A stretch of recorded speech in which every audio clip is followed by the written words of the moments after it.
فریقاً کذبوا، تو انبیاء کے ایک گروہ کا تو وہ انکار کرتے رہے، وفریقاً یقتلون، اور ایک گروہ کو قتل کرتے رہے، یعنی جہاں ان کا بس چلا انہوں نے نبیوں کو قتل کیا، حضرت زکریا کو قتل کیا، حضرت یحییٰ کو قتل کیا، کافروں نے نہیں، مسلمانوں نے، اس وقت کے یہودیوں نے۔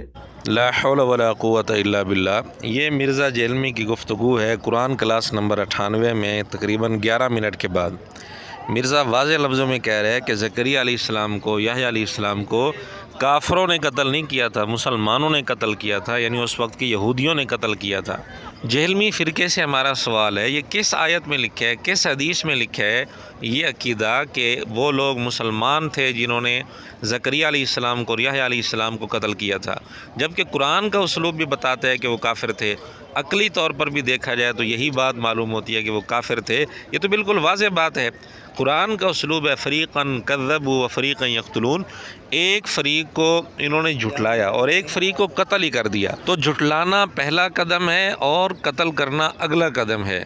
جھٹلا کر وہ تو کافر ہو گئے تھے، اگلا قدم بعض انبیاء کے بارے میں انہوں نے اٹھایا کہ انہوں نے بعض انبیاء کو قتل ہی کر دیا۔ پھر عقلی طور پر بھی یہ ہو ہی نہیں سکتا کہ ایک آدمی ایک شخصیت کو نبی بھی مانے پھر اس کو قتل کر دے۔ تو جنہوں نے زکریا علیہ السلام کو یا یحییٰ علیہ السلام کو قتل کیا تھا، کیا وہ ان کو نبی مانتے تھے؟ بالکل نہیں، اس کا کوئی ثبوت نہیں۔ جب ان کو نبی نہیں مانتے تھے تو نبی نہ مان کر وہ تو کافر ہو گئے۔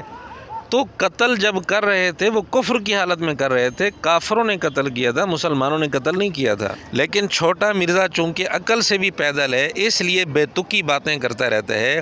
اب جہلمی فرقے سے ہمارا سوال ہے کہ اس کا کوئی ثبوت پیش کریں، کہیں آیت میں، کسی حدیث میں، بلکہ کسی محدث فقیہ نے لکھا ہو کہ جنہوں نے قتل کیا تھا نعوذ باللہ وہ مسلمان تھے، کافر نہیں تھے، نعوذ باللہ نعوذ باللہ۔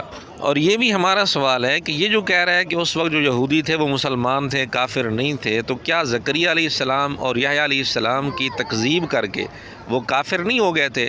نبی کی تکذیب کفر نہیں ہے۔